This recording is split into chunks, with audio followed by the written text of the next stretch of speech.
brought to justice. I can tell you from the state level, we're continuing to coordinate our state police and instructed the colonel to make sure that all the resources that are available are being employed through the direction of the mayor, but that partnership is incredibly important.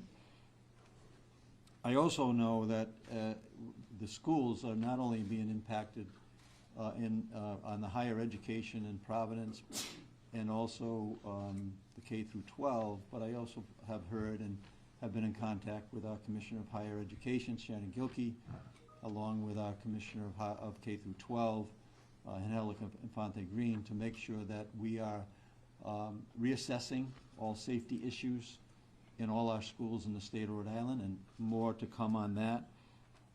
The issues that have to do with mental health, coordinating around the state through our higher ed and through our K through 12. I've assigned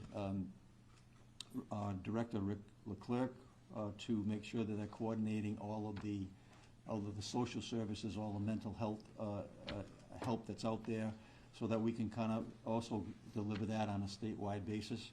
I was at Family Services Rhode Island today on Hope Street, and just seeing what they're doing, and it's being duplicated all around the state of Rhode Island. So I think it's important that we do everything we can out of the governor's office to support what's happening at Brown, the community of Brown, Providence, but also knowing that this is impacting on a statewide basis. So we're deploying that efforts to make the effort to let people know that we want to do everything we can so they can be safe and feel safe. And then finally, we want to make sure that all Rhode Islanders know that everything that is physically possible is being done, and partnering in with our federal, the FBI, our state law enforcement, and also the local law enforcement to bring an individual and identify and bring that person to justice. We also have been involved in communicating with the League of Cities and Towns today. Through Randy Rossi, they've sent out a message to deploy their vehicles, their police vehicles, at the beginning of school day, at the end of the school day, all around the state of Rhode Island to, again, show that we're serious about having people and the families feel safe, and that everything that's being done to make sure that happens on a statewide basis, because this has become a statewide issue that is being impacted families and people throughout the state of Rhode Island. Mayor? Now we'll hear from Colonel Oscar Perez. Thank you, Mayor. Thank you all for being here again. Here we are once again to provide you some of the highlights and the progress that the Providence Police Department, along with several agencies, have gone together and stepped up to come up to this. I want to remind you that this is a very active investigation, very complex investigation, and it's the dedicated work of the men and women of the Providence Police Department, the Detective Division, the Community Response Team, the Special Response Team. It's all hands on deck. And on top of it all, you have the state police who's assisting us, and every other federal partner that has been in this building for several hours. And I want to commend and applaud them for the work that they have done. And that includes the FBI, HSI, ATF, the IRS, the marshals, and several other agencies, analysts that are here. So it's pretty active, because we want to make sure, as the governor stated, as the mayor stated, to make sure that we identify this individual and bring him to justice. Our work that initiated today and continues to initiate for a while since it started. We're at the 49th hour, and there's no one that wants to put this individual in handcuffs than us. So this has brought us to a new lead, which I momentarily will probably will be able to provide you with. That's going to include video of this individual, as well as photos of this individual. We're asking the public for assistance to be able to identify this individual. The photos I will be able to show you are coming from the area of Hope Street near Benevolent and Manning. And those photos and those videos were retrieved around 2 p.m. on Saturday the 13th. And we believe that that's the same individual that we showed you from the previous video that we released. The public is encouraged to use the tip line which is pretty active. We have a tip line which is staffed with officers from the Providence Police as well as analysts, and they're taking calls as we speak. And we want the public to use that information that they have that may be beneficial to this investigation. They need to call 401-272-3121 +0. That was going to direct you in order to provide the tips that you are providing to us. As well, you can access the FBI website at fbi.gov/Brown University shooting. Please, I'm going to ask you all to follow our channels to stay appraised of what's going on and to stay accurate. There's a lot of channels and a lot of stuff that's going out there that's circulating the wrong info. And I told you when I first met you that there's appropriate info, there's accurate info, and it's going to come from us. So I please and plead with you that you access those type of channels. Again, we're asking for the public's assistance in identifying this individual that we're about to show you, and we'll release this video on Twitter, on our Twitter account momentarily. I'm going to turn to the video behind us. I'll be able to show you in 2 seconds. Officer Mangan, if you can just activate put the videos up. So this is the first video that we're showing you. This is the individual walking. It's on the sidewalk of Benevolent.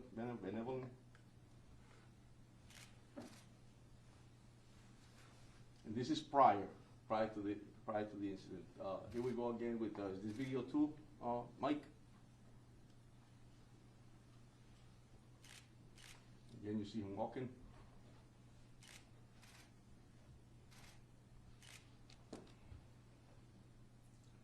Move on to the third video.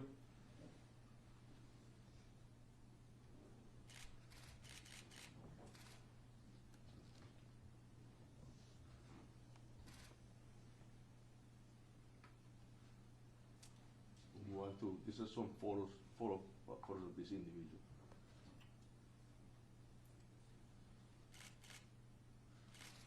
And they will all be time-stamped.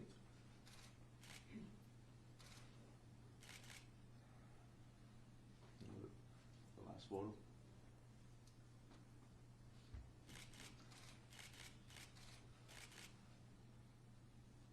Thank you. So we'll be providing this as well, and I ask you all to please make sure you put them up, and then anybody in the public that has any info about this individual, we ask that you call our tip line, and we'll also have the numbers in the website listed. Mayor? Thank you, Colonel. The last speaker today will be Special Agent in Charge from the FBI, Ted Dux. Thank you, Mayor, and good evening, everyone. My name is Ted Dux. I'm the Special Agent in Charge of FBI Boston. We know there's a lot of public concern about the horrific mass shooting at Brown University on Saturday, and rightfully so. I can assure you that law enforcement team standing before you today has been working around the clock, 24/7, to ensure justice is fully served. While we mourn the devastating loss of the victims and those who were critically injured, the FBI and its partners are dedicated to honoring their memory through a meticulous investigation. Tonight, as Colonel Perez stated, we are renewing our call for the public's assistance in seeking any and all information about the shooter. No amount of information is too small or irrelevant. We are also here to announce the FBI is now offering a reward of $50,000 for information that can lead to the identification, the arrest, and the conviction of the individual responsible, who we believe to be armed and dangerous. We're asking everyone in Rhode Island and beyond to review the new images of the suspect, share them on social media, and come forward if you have any information.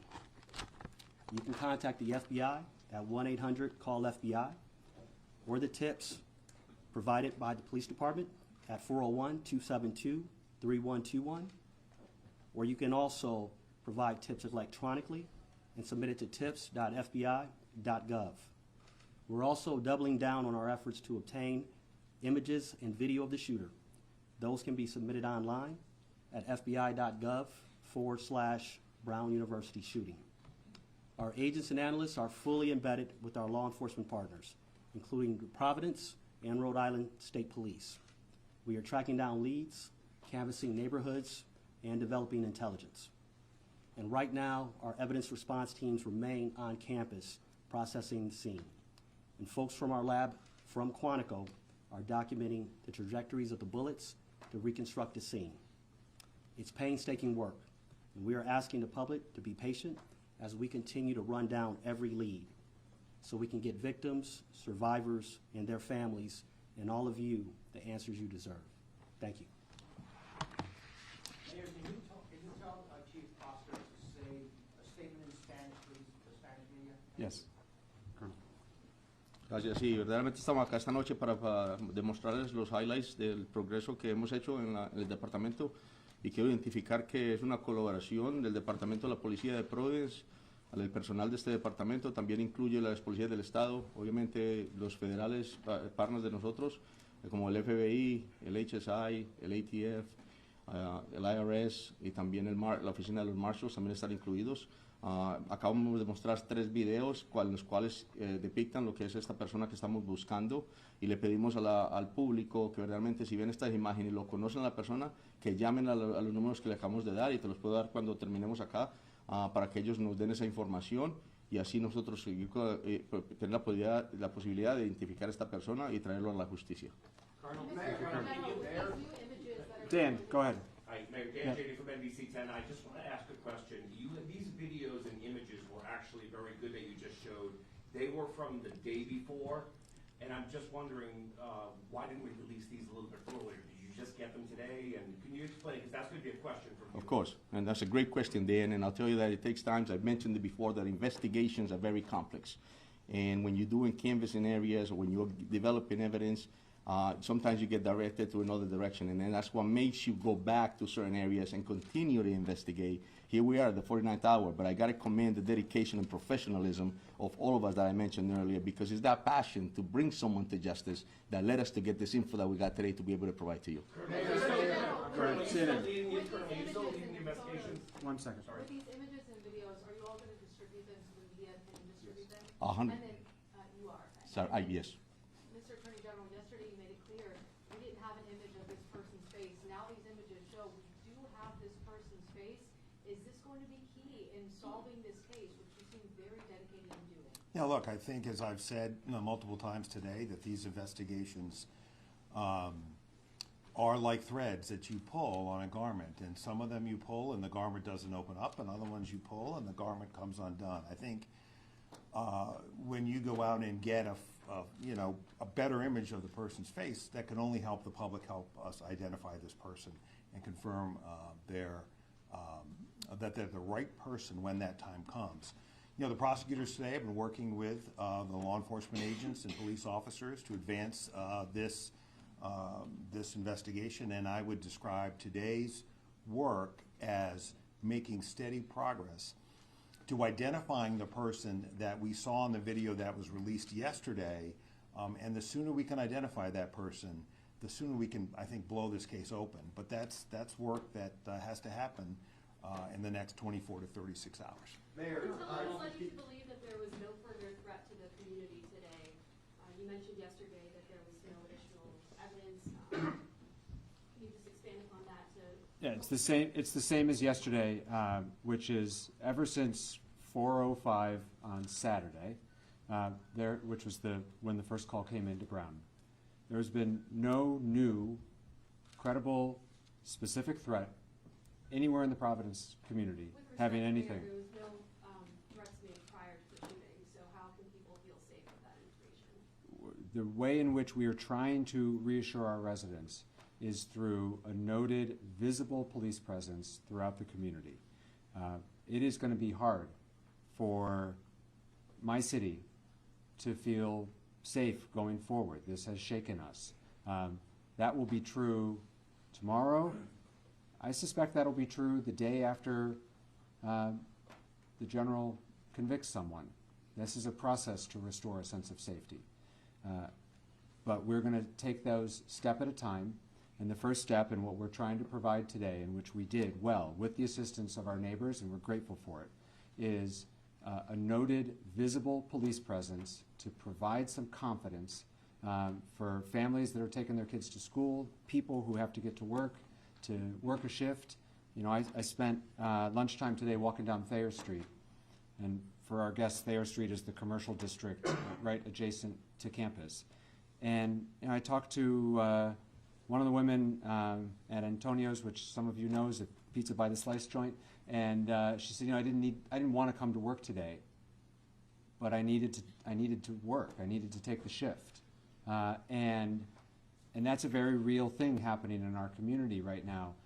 But she noticed, and she appreciated the fact that there were patrolmen walking up and down Thayer Street. It made her feel a little bit better. And when she comes to work tomorrow, I hope she feels a little bit better after that. That's where we are right now in terms of restoring a sense of safety to the community. And that's what we're going to continue to try to do. Bill, go ahead. Mayor, two questions. Yeah. To that point, a lot of people scared right now, a lot of people confused right now in the city. Yeah. You speak to them directly, summarizing what you just said or any other thoughts from the heart. Yeah. Your take right now is Providence safe. Yeah. Providence remains a very safe city, and Providence receives really the best law enforcement, I believe, in the country. And today, especially at this moment, it's being augmented by great professionals of other Rhode Islanders, the state police, and others, and our federal partners. But my sense of the community right now is that this is starting to get very real and very personal. And I heard that today. I heard that last night at the vigil. We're all 2 degrees of separation from one another. And now people are starting to share stories with one another of, oh, my neighbor was nearby, and oh, my friend's kid was supposed to go to that review session but didn't. I'm starting to hear those stories, and I think all the Rhode Islanders in the room are starting to hear those stories. I heard that story again today with one of our customers is one of the teachers. And so it's starting to get very personal for our community, which is hard. And that's, I think, where we are sort of emotionally in the process. But we're here for one another. That's the scary side. The upside is that this is a tight-knit community that looks out for one another. The governor was there. All the officials who were up here with me tonight were with us at Lippert Park last night. It was 10 degrees. It was loosely organized, and yet hundreds of people came out because they wanted to be with one another. They were hugging their neighbors, they were crying, and they were offering each other support. So this community will heal from this. We will move forward. But that doesn't make light of, and I'm certainly not making light of, the fear and anxiety that persists. But the only way we're going to move forward through it is one step at a time, and today's one of those steps. Please, Barb, go ahead. Colonel, Yeah. do you have any idea what kind of firearm was used in this shooting? And do you know how many rounds were fired? Do you have any details of that nature? It was several rounds, and it was a small caliber, actually 9mm firearm was used. And it was several rounds into it, and obviously, as we all know, the casualties and the injured people, it's just terrible. So, yes. Colonel, I have 2 questions. Yes. Who is the lead investigator on this now? And secondly, what do you believe that a person of interest was doing in that video and those pictures that you obtained? Yes, so the first question, the lead is, obviously we're taking the lead, but we couldn't do this job without the assistance, as I mentioned, and collaboration of all the different agencies and municipalities. This is a team effort. This is important to us. As the mayor stated, it has shocked the city, and a lot of people are concerned. So this is an effort to put handcuffs on somebody, and it takes a whole team to do that. My second question is, what do you think he was doing? Was he staking out the area? Because this was the day before the shootings, correct? Correct. And so, that's it. Was it hours before, days before? So it was a few hours before, and I'll tell you that at this point, that's all we have. So it was a few hours before what he was doing. We'll be able to find out further once we come to investigate. Go ahead. Go ahead, John. Go ahead, John. John DePietro, Road Patrol Life. Can you talk about, is it unusual to change the direction of an investigation as it's going on? That's a great question, John. I think that, all detectives throughout this nation and in the world understand that when you investigate in a case, it takes different paths. You start somewhere, you start here, and all of a sudden something else pops off and you're going in a different direction. And that's what happens. It's complex. And at the end of the day, you have to investigate. You have to pull every rock. You have to look at every video. You have to examine evidence. You have to check ballistics. It just takes a lot of work. You have to interview witnesses. And sometimes that takes you to a whole different path. And as a police officer and a detective, you have to make sure that you don't get into the tunnel vision in order to be able to get the right answer. So, yeah, they do change. Go ahead, Steph. Go ahead, Steph. I tell you, every minute counts. Every minute counts. But what doesn't stop is the dedication and professionalism of this department as well as our partners. Staff. Believe that any of the victims, whether the victims who died or the others, were targeted by this shooter, or that he was just shooting randomly and indiscriminately? That's all part of the investigation, Steph. Yeah, so we'll continue to investigate further. Could you also explain, the FBI today was searching in the bushes and kicking around the snow, or moving the snow on Waterman Street. We have known since Saturday that the potential suspect walked down Waterman Street. It was in the first video. Why would you be now looking in the bushes for something on Waterman Street 2 days later after it snowed? So I just answered John the same question of how investigations, they turn and lead you in a different direction. We might have used all our energies in the first few days to investigate something, and here we are now heading back to that same place to continue to investigate, and that's why you saw that, because the investigations change on a daily basis. The travel of the 911 call or emergency calls that came in, when the first 911 calls to come in, were those dispatched by Brown University Police or Providence Police? It was dispatched by the 911 center, and yes, we responded immediately within minutes. You saw the Providence Police cruiser pulling up. So Providence has been an investigator on this from the beginning? That's correct. Patrick. Have you received any leads or indication on whether this was personally motivated, political, or otherwise? Are there any threats to Brown that they've turned over that would give us an indication of why this might have happened? It's a great question, and that's something that we're all asking ourselves, and we'll continue to investigate to be able to get that answer. In front here. Do you have reason to believe that this person is no longer in the community? Because can you continue to try to reassure the public that they are safe, but you also just said that this person you believe is armed and dangerous, so how can both be true? Well, yeah, right, and that's something that's unknown, but like the mayor stated, I'll tell you that we have enhanced enforcement in that area. We have, Steph stated earlier, we have a lot of officers in the area, so in that sense, it's going to be safe. But however, as well, I just want to remind the community that our priority in law enforcement and in the city is to keep our constituents safe, keep them informed, and to keep them committed, to understand that we're a professional, we're dedicated, we're going to put somebody in handcuffs, and we're going to continue to do this job. So I want to know. Reason to believe that they are no longer in this community? That's something that we're continuing to investigate. Colonel, just real quick, Tom. WPRO.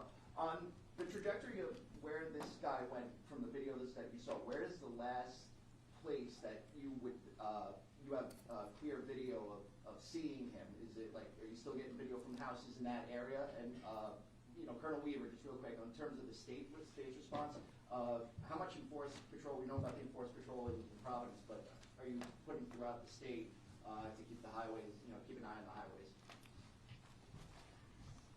We have increased our patrols throughout the state, and we will respond accordingly to any requests for additional assistance. This is a collaborative effort, not only from our uniform division, but also our detective bureau is embedded here with Providence and our federal partners, and we will not stop until we find out who the suspect is and bring them to justice. Question for Attorney General.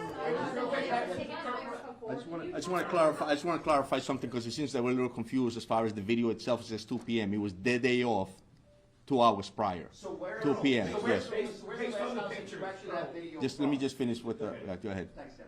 Where's the last video that you actually have video from in that It's area? in the vicinity of Hope Street, between Benevolent and Manning Is Street. that, that's before the shooting?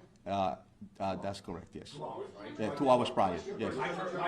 My turn, Bill. Dan, Tom, this video that you just released, more than anything, is key to wrapping to this case, okay? We have a closer picture of his face, we have a closer picture of his body. Based on that and witness interviews, do you have a new description of the person of interest now? Because he looked like a guy just walking around, the neighborhood. Is there a new description you can give us of? There is, and it will be on that poster that we're going to be releasing on the images, and the height, weight, and things of that nature are all posted on that poster. It's something that we're investigating there. Dime. Desde ayer se han filtrado a la prensa Sí. el nombre, la fotografía y hasta la casa de la persona de interés que estaba bajo custodia. Sí. Quiere responder esta pregunta en los dos idiomas. Sí. Hoy habían algunos medios haciendo en custodia. Este no es el caso porque no he escuchado absolutamente nada en esta conferencia que se refiera a eso. ¿Me puede usted decir cuánto o cómo están manejando ustedes la información dentro del departamento y cómo se está filtrando a la prensa? Claro. Porque esto crea confusión, obviamente. Sí, sí. So the gentleman just asked a question about how information is getting filtered into the community and out from us. And the question was that past few days, an individual was identified and was detained, and he was a person of interest. We had him here. He's asking, how does that get out to the media? How does that happen? My answer to that is I have no control over what's being released or circulated in the media, speculations that occur. What we can control is what we give you here, and as I was speaking earlier, that's why it's important for you to get the information from us. So, mi respuesta que hago es lo que pasa es no me doy cuenta cómo se filtra esa información a los medios de comunicación. Es importante que la comunicación venga de nosotros y no de otras partes. Es muy importantísimo porque si hace circular en otros momentos van a especular. Ahora, he also asked, a second question that he asked was that there was information out there that we had a person in custody of interest, a second person. And that's not true, that's incorrect, and I don't know how that's circulating in speculation. So my answer to him is that, no, eso es mentira, hasta el momento no tenemos otra persona en custodia, lo único que tenemos es lo que acabamos de informar. Chris, go ahead, Chris. There appeared to be an issue with 311 services during Saturday's incident. A lot of neighbors couldn't get notification. What issues were going on there, and had that since been resolved? Yeah, so residents in the city of Providence were notified in multiple ways, and certainly through all of your outlets, all official City of Providence social media outlets, Twitter, Facebook, Instagram, and we pushed out a 311 notice. If you are not the 311 notification system in the City of Providence, you have to sign up for it in order to receive it. And so 311 notifications did go out. If you are a resident of the City of Providence and you are not receiving 311 notifications, we urge you to please sign up.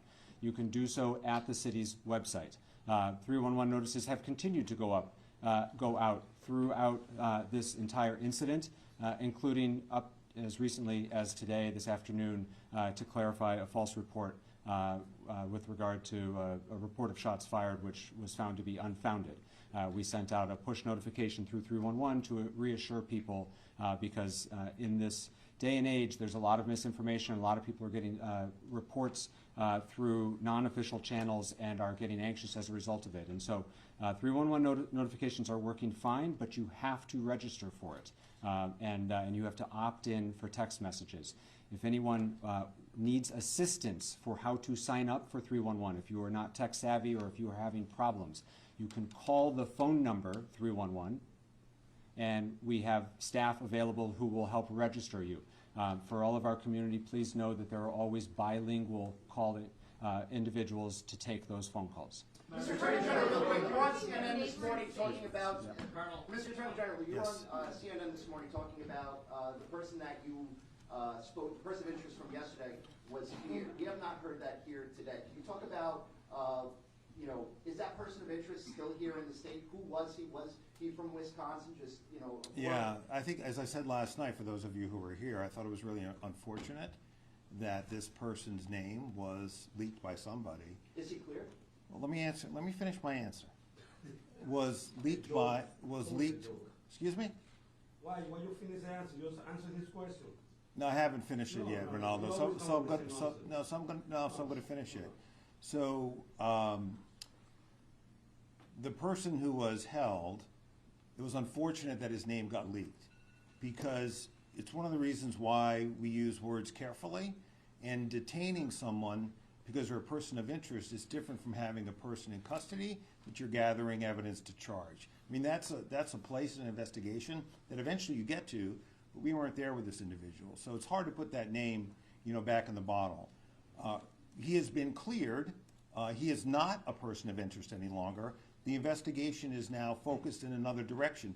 But I want to clarify something the chief said. That doesn't mean that while part of the team was focused on him, other leads weren't being followed up on. What's critical here is that we reconstruct, and the police know this, our prosecutors are working with them. It's critical that we reconstruct this man's movements, both before and afterwards. My hope is that we will eventually have that pattern. But when you ask staff why are they looking in particular areas, where he was and what his movements are developing as we obtain additional evidence. So that can't explain why people are looking somewhere today as opposed to 2 days ago. We're learning more about his movements as we gather additional video evidence. And that video evidence has been coming in at a much greater degree than it was 12, 24, 36 hours ago. Why, you ask? Some people were away for the weekend. Some of these places were businesses. So what the team is doing, there are a bunch of teams doing different things, exploiting electronic evidence, exploiting physical evidence, meaning forensic evidence from the crime scene, canvassing the neighborhoods, and those are the threads that when you pull them will open this case up. And that has been true over the course of my career, and I'm confident it'll be true again here. General, General. Yeah, go ahead, Bill, and I'll get out of the way after that. Go ahead. And this kind of follows up on what Colonel Krantz said about, to the general public to use official Providence Police channels, be it YouTube or whatever. Are we doing a good job here? Is the media doing a good job in the ultimate goal right now, trying to locate this person? Yeah, look, I think part of what's important about these briefings, I give the mayor great credit for doing them, is to help push out information in a case like this to the press and the public to help us solve this crime. That's potentially what it'll take here. Mr. Mayor, I want to go back to Brown University. Yeah. Okay? There's been a lot of questions I've heard from a lot of parents today, and it goes back to the question about the alarm and that was installed in 2007. That in an active shooter location, it sends off a notice and tells people what to do. That never went off. I'm wondering, what is Brown's answer? And perhaps even just as important, why isn't Brown here today? As for the decision to activate the Brown alarm, that's a question for Brown. I believe it was asked of the chief of the Brown Police Department the other day. You'd have to follow up with him. This is not a decision that the City of Providence or any of the other law enforcement partners that you see behind me can trigger that alarm. I don't know the answer to that. We continue to work very closely with Brown, and it is no lack of support, or there's nothing to read into the fact that they're not here today. We have meaningful. We felt like there was meaningful updates to make with respect to the investigation, the video and photos that we shared today. Brown is not a part of those updates, and so we have all of the relevant agencies who are working on this and where we are in this investigation today, and that's why who you see here is here. Go ahead. Any concerns about why Brown didn't have those sirens go off when you had those conversations with them? Again, Brown has to answer that question, but it is clear that, and the Colonel mentioned this, and we've talked about it a couple times over the last 2 days, the police response to the initial call was swift, timely. We don't believe there was any, it could not have happened any faster than it did.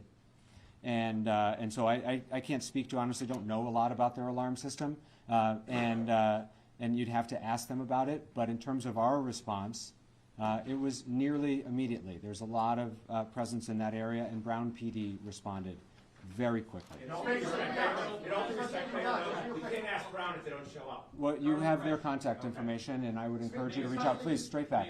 I'm sorry. Do you have any update on the victims who are still hospitalized? Have you spoken with any of them or their families? I don't. There's no degrading of their condition, but I don't have the latest status of them. I've not spoken to them since yesterday, although I know other people have, and we're happy to try to get you an update for our next update. John. Says that Brown is to blame here, saying that the onus of this tragedy is on the school itself.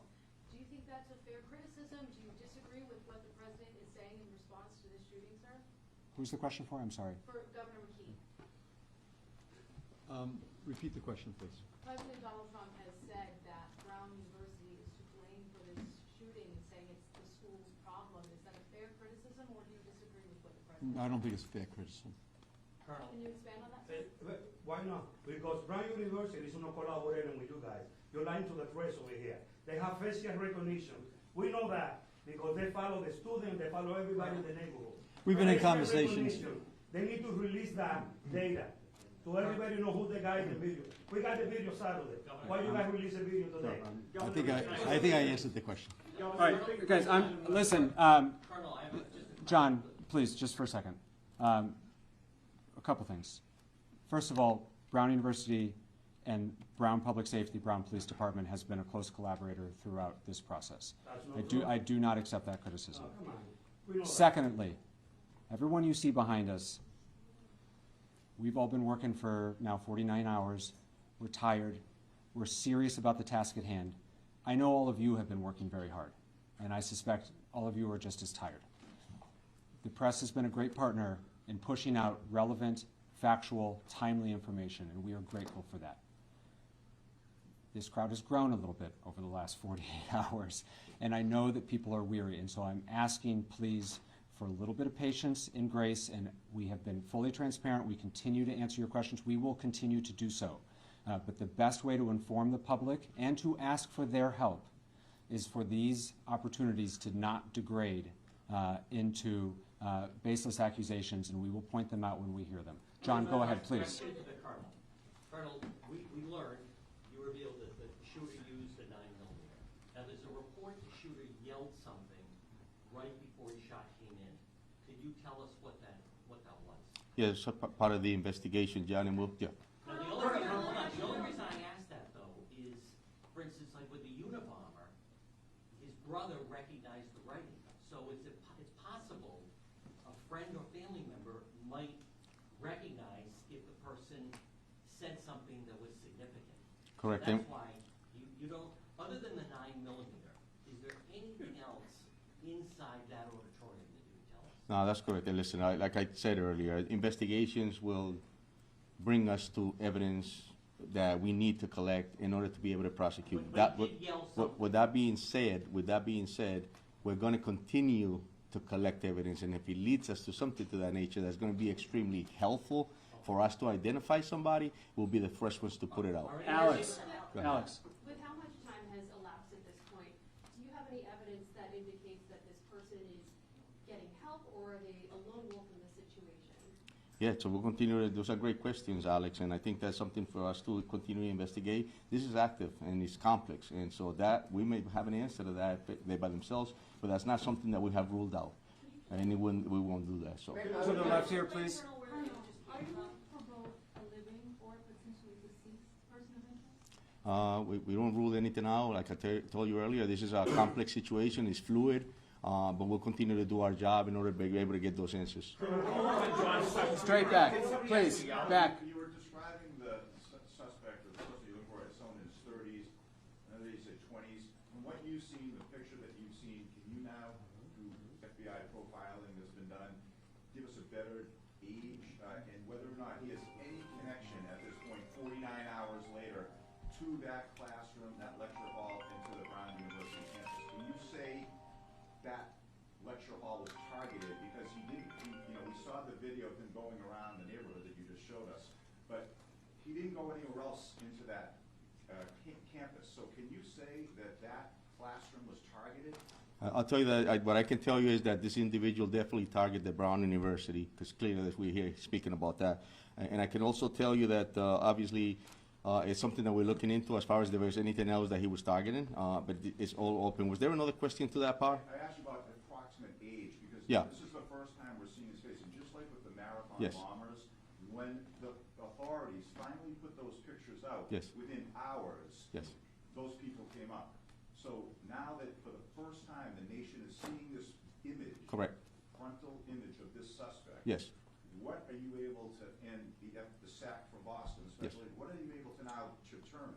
And we have that, and they have been extremely helpful, and we're going to be able to provide that to you so that you can put it on your own websites. But you have Dan's got the last question, and then we're going to wrap it up. All right, I want to ask two questions, Yeah. if I could, Mayor. To follow up on John's question, did the suspect yell, like has been reported in, there's been some erroneous reporting, but did he yell when he came to the classroom? And how valuable have witness statements been from those who survived? Listen, my heart goes out to the victims, it goes out to the families, and I'll tell you that their cooperation has been extremely helpful. And with that being said, we'll continue, and I'm going to respect the fact that, and I hope that they get better, and my heart and soul goes out to them. So, Did he yell though? Did somebody so say that's something that we're investigating. We took statements, and we have to confirm Is there any that. audio from the scene? So- Any cell phones? There are a lot of cell phones there. Is there any audio? We're gonna wrap it up here. For your planning purposes, we will continue to brief in this location until we say otherwise. We also,